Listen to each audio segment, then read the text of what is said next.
waters flow with a barrier in between. The salty sea and rivers fresh and sweet. Everything Allah commands to be will always become a reality. Everything Allah commands to be will always become a reality. Allah Ta'ala, Allah Ta'ala. Bismillah ar-Rahman ar-Rahim. Alhamdulillahi Rabbil Alameen. Wassalatu wassalamu ala Nabiyyina Muhammad wa ala alihi wa sahbihi ajma'in. Dear brothers and sisters, Assalamu alaikum wa rahmatullahi wa barakatuh, and welcome to a new episode of Contemporary Fiqh Issues. We have with us again in the studio our special guest, Shaykh Assim bin Luqman al-Hakim. Shaykh Assim, welcome. Jazakumullah khair, and thank you for having me. Barakallahu feekum. Shaykh Assim is one of the well-known speakers and callers who has traveled extensively across the globe, giving da'wah and delivering lectures to both Muslims and non-Muslims alike. Shaykh Assim, we were dealing with the last episode in the issues of insurance, which you mentioned deals with riba, it deals with usury, it deals with gambling. There's another modern-day phenomenon that Muslims unfortunately have become involved in, and that didn't necessarily exist in its exact form in the time of the Prophet ﷺ, and that is the phenomenon of credit cards. But before we get into that, we'd like to just go over briefly the issue of borrowing. What's the ruling of borrowing in Islam, borrowing money? Bismillah ar-Rahman ar-Rahim. Alhamdulillahi Rabbil Alameen. Wa sallallahu wa sallam wa barak ala abdihi wa rasulihi al-Amin Nabiyyina Muhammadin wa ala alihi wa sahbihi ajma'in. Borrowing in Islam, generally speaking, is permissible. Not like a lot of the Muslims may think that it is something that we should avoid and it's not permissible, it's not recommended. Well, generally speaking, it is permissible, simply because the Prophet did it, alayhi salatu wasalam, and he borrowed, sallallahu alayhi wasallam, and he died with his shield being as a guarantee with a Jew when the Prophet took in exchange of it some form of barley or food. So borrowing, generally speaking, is permissible. However, it can be mandatory. If you want to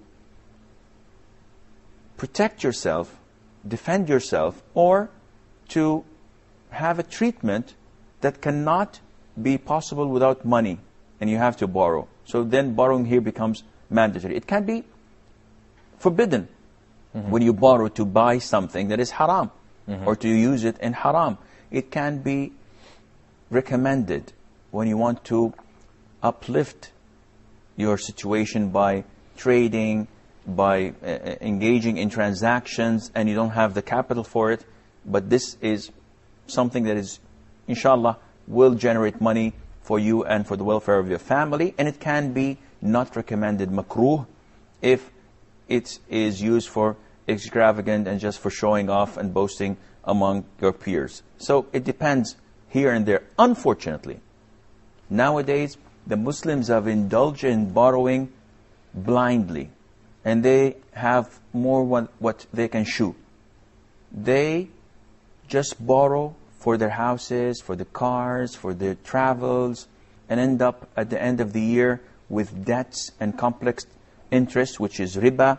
And Allah Azza wa Jal made riba one of the most major sins in Islam, which is usury, which is paying interests for loans and etc. Therefore, and this is quite widely spread in lots of countries where they have mortgages.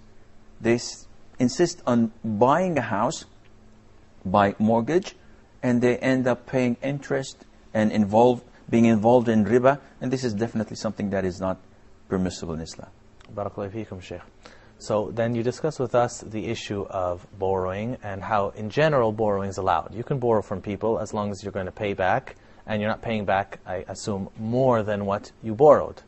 So where do credit cards fall in this? What is a credit card exactly? Well, a credit card is just a plastic magnetic card, usually, or a metal card that is issued from an institution, a financial institution, which is usually a bank, and it is being issued either for free or for an annual fee, and it gives the right to the card holder, and this right is given to him by this institution, to borrow to a particular limit, a ceiling, where he can buy things or lease things without being compelled to pay it instantly.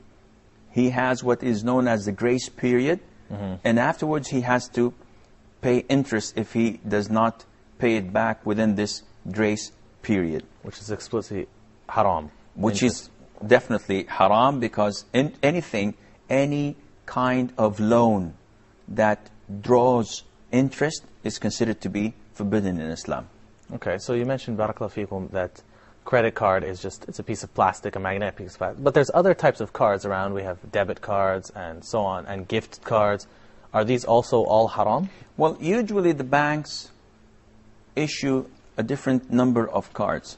So we have the credit cards, the conventional credit cards, Visa, MasterCard, Diners Club, American Express, etc. And then you have something that is known as debit cards. And they are different than credit cards, because they don't actually lend you money. They hold your money, and then whenever you purchase something, they take it from what they have held for you. So basically, instead of running around with all this cash in your pocket, you just hold one card, and if you lose it, you don't actually lose the money, you just lose the card itself. Yeah. Yes, this is and this is the most safe card available, because you're not borrowing. So whatever fees they charge you, it's not something they are charging to lend you money. It is a service fee, which is halal. For the cost of having a bank or having the machine and all this, and the maintenance of the machine. Yeah, this is true. Third type of cards are the ATMs, which are the conventional automatic teller machine cards, where you just simply go with your bank account card and you insert it, and you can withdraw from your own account. Not unlike a debit card. No, because this is your...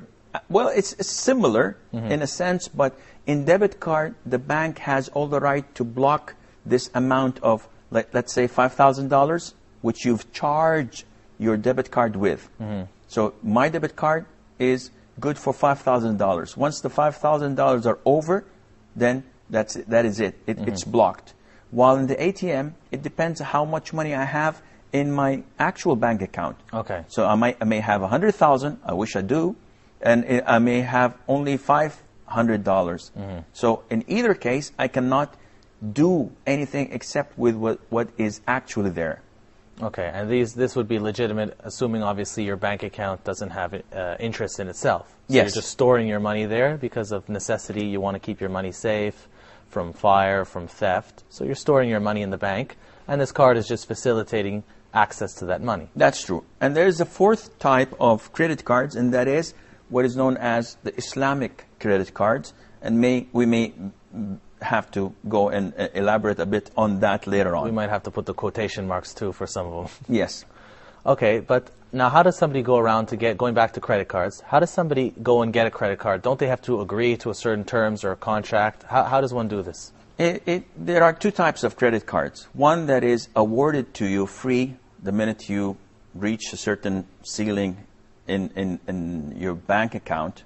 So if you exceed this, they give you as a complimentary gift a credit card without any fees. And the other one is just to simply go and apply for one from a bank. And you have to fill up a big form with lots of fine print into it, and you sign it as a form of agreement.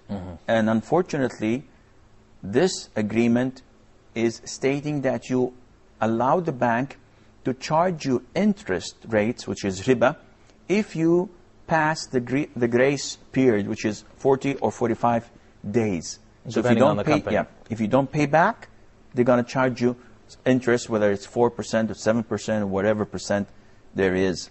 And of course, this is not permissible in Islam, and whoever agrees on this would be agreeing on paying riba. So even if somebody, let's say somebody's very careful, they're always going to pay on time, or they won't even use the card unless they actually have the money in their pocket so they can pay it right away. just the agreement in itself is not permissible for the Muslim to... You're agreeing on a sin. So it's like someone says, listen, if you don't pay on time, I'm going to chop your right hand first. I say, yeah, I have no problem, and I sign it, and I know that I'm going to pay it on time.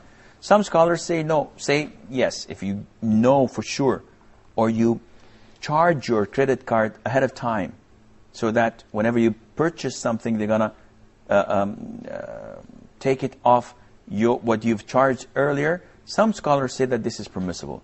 But unfortunately, being practical, nobody does this. So it seems kind of redundant to ask, though, but seeing how the contract itself to get a credit card is impermissible from the major opinion, or from what we see as the more correct opinion, then are credit cards permissible? If with the following criteria, no, they're not. But if they follow these two conditions, which is you cannot issue a credit card that is uncovered. And it's not permissible for you to deal with unless the bank would not take any extra percentage, whether you're late or not. If this is the case, then this is permissible. Secondly, it must not be charged from you as a customer a great amount of money for issuing this card. Because again, this is a credit card. You're borrowing. So if we have this in Saudi Arabia, we have banks like Al-Rajhi Bank, for example, Al-Bilad Bank. They issue credit cards and they give you a grace period, but if you don't pay in this period, they block the card. Okay, and so they stop you basically from using it until you've paid them back. Yes, but they don't charge you one extra penny over what you have borrowed from them. MashaAllah. This is completely legitimate.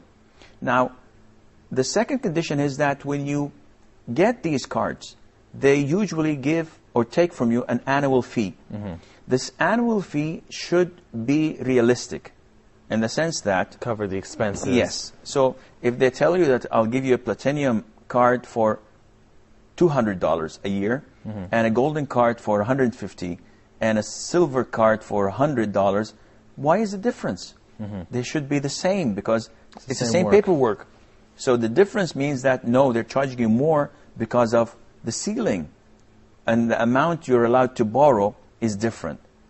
Barakallahu feekum, Shaykh. Inshallah, we'll continue on this discussion, but right after we go to the break. Assalamu alaikum wa rahmatullahi wa barakatuh. Allah Ta'ala, Allah Ta'ala, Allah Ta'ala.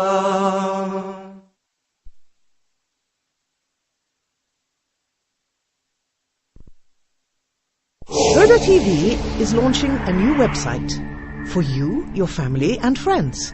Everyone. A new look, top-level designs and better technology. You will be able to ping Huda TV's new website and read all our articles, surf our video archives, chat live on Huda's forum, vote, support our programs, and give us your suggestions or criticisms. We welcome your thoughts. We strive to please all our viewers worldwide. Huda, a light in every home. Allah Ta'ala, Allah Ta'ala, Allah Ta'ala. Assalamu alaikum wa rahmatullahi wa barakatuh, and welcome back.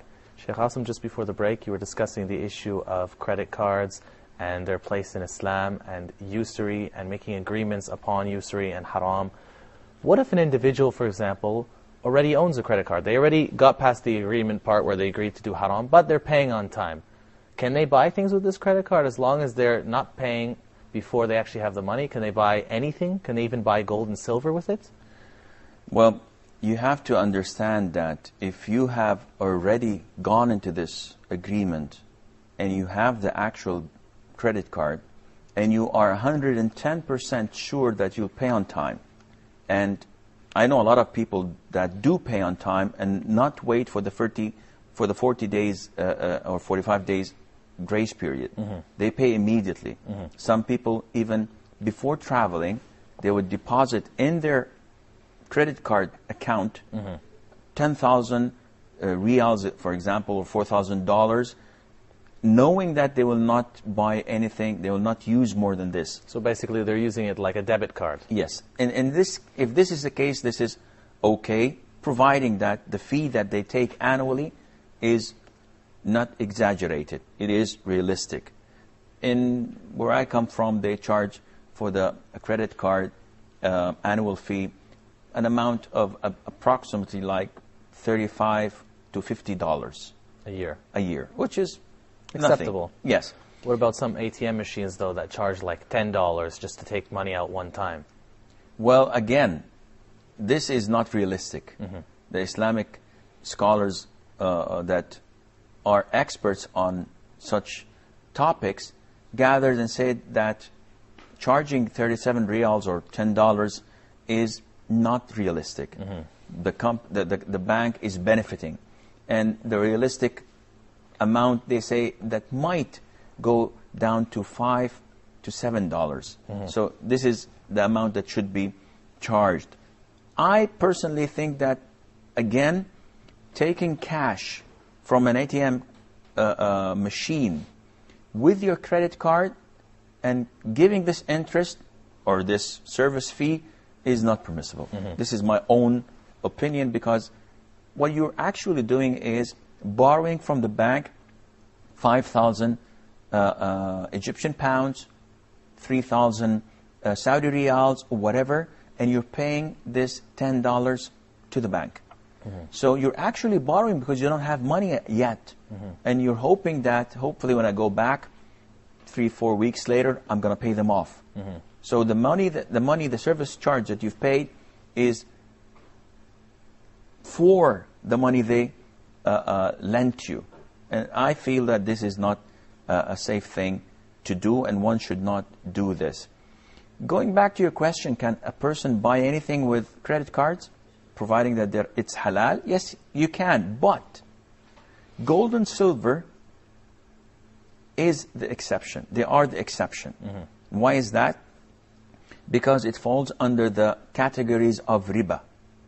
The Prophet said, alayhi salatu wasalam, that there are 6 types or 6 categories that can fall or can be the umbrella of riba transactions.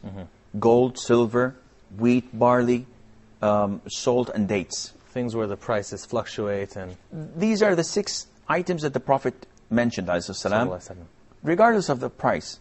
Scholars, when looking at them, they said that gold and silver is a category by itself because it's monetary. It's what people buy and sell things with.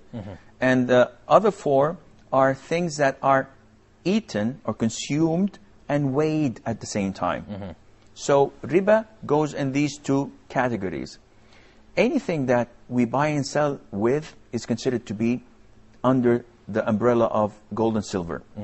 So dollars, euros, riyals are all considered to have the same concept. because they're all basically paper representing gold and silver that should be in a deposit somewhere. This was the case 20 or 30 years ago. Now it's not. It's the value of the country that is producing this. So dollars now, they don't have any gold representing the dollar banknotes. So it's just they've been printing it and printing it. It's the value of the country and its economy. However, when I go to a shop and I buy a necklace for my wife, with my credit card, the necklace is gold. And one of the main important conditions in buying gold is that it should be in the same transaction place. So I give you the money, you give me the gold. It's not permissible that I tell you, okay, I like this bracelet, how much it cost? You tell me it's $100. I said, okay, I bought it. I'll have it. I'll give it to you in a couple of hours. I'll just go and get my wallet. This is not permissible because it has to be in the same location.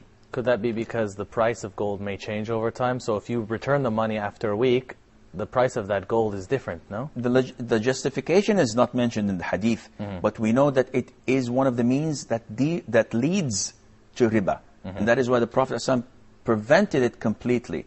So when I buy this necklace of gold with my credit card, I did not give the man his money on the spot. He has to wait 2, 3, maybe a week to get his money from the bank, and it may come and it may not come.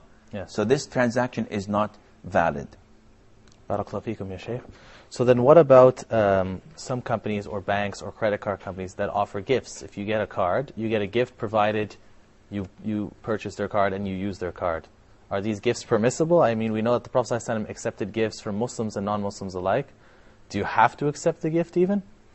Are you talking about credit cards as a gift, or as any gift that the bank gives for opening an account, for example? For opening the account, for using the credit card. Some credit cards, the more you use it, for example, they give you points like towards a free flight. Okay. They give you, let's say, a iPod or laptop. Okay.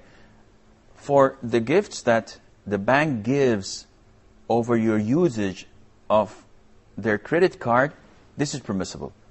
Because they're not borrowing from you. You are borrowing from them. So it's forbidden for you to give them the interest, not the other way around.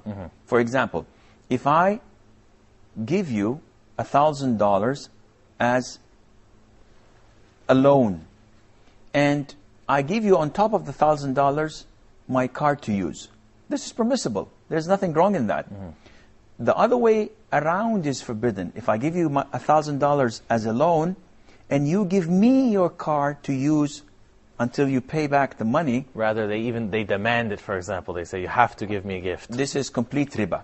So in the case of credit cards, whatever gifts the bank gives to you, it's halal. There's no harm in accepting it. But in the case of opening a bank account, it's different. Because once I open a bank account, I'm actually lending the bank $100,000, which is the amount. So whatever they give me, they're giving it to me on top of my loan to them, which would be considered usury.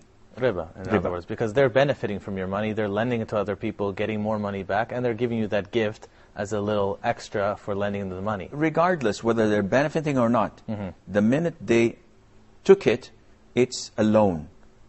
They're not, whether they deposit it, they put it in a box, they utilize it, it's a loan. Because even if the bank was burnt to the ground, they will come and pay me the money. That is why it's not a deposit. They're not guardians of the money. Yes. They're actually, in effect, in Islamic point of view, they're actually being lent the money so that they have to pay it back no matter what. That's true. Barakallahu feekum, ya shaykh. So now we know that credit cards in general, from MasterCard, American Express, Visa, all these credit cards have the condition of riba. They have the condition of usury, which, as we know, is a major sin. It's making war with Allah and His Messenger sallallahu alaihi wasallam, which is a very serious issue. You mentioned briefly for us in the beginning of the episode about Islamic credit cards and how some Islamic institutes are actually promoting this. But we know from previous talks with you, barakallahu feekum, that some people come under the image of Islam to take the Muslims who are sincere and try to take advantage of them. How do we know what a real Islamic credit card is as opposed to a fake one? This is true, unfortunately, that there are lots of abuse to the word Islamic. And we have Islamic acting. And soon we will have Islamic belly dancing. We have Islamic music. Yes, or Islamic music like the nasheed people do nowadays with guitars, and the lyrics are okay, but the music is haram. Likewise in credit cards.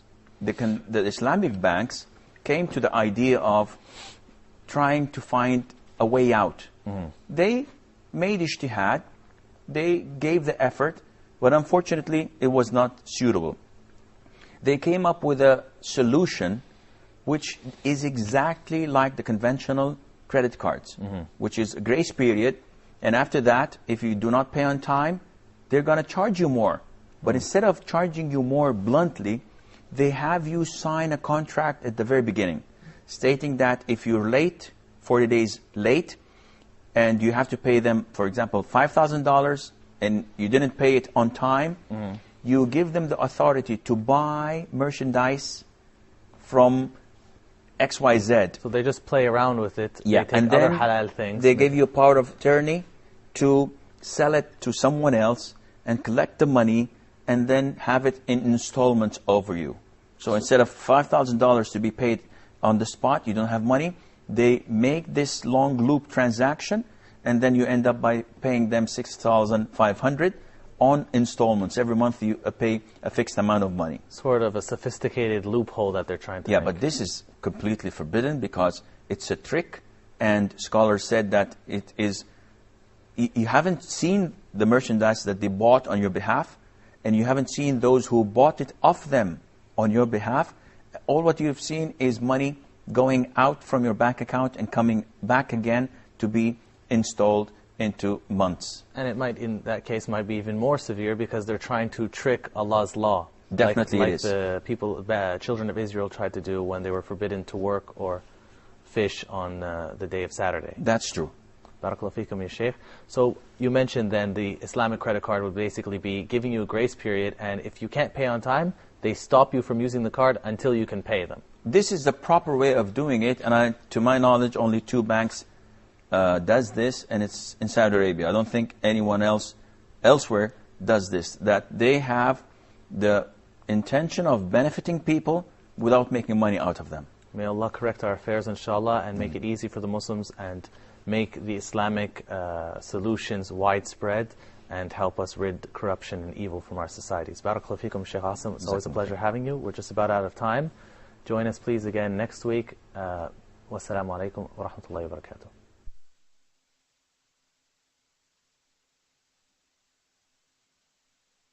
You can try to hold back the waves, but they will always wash upon your feet.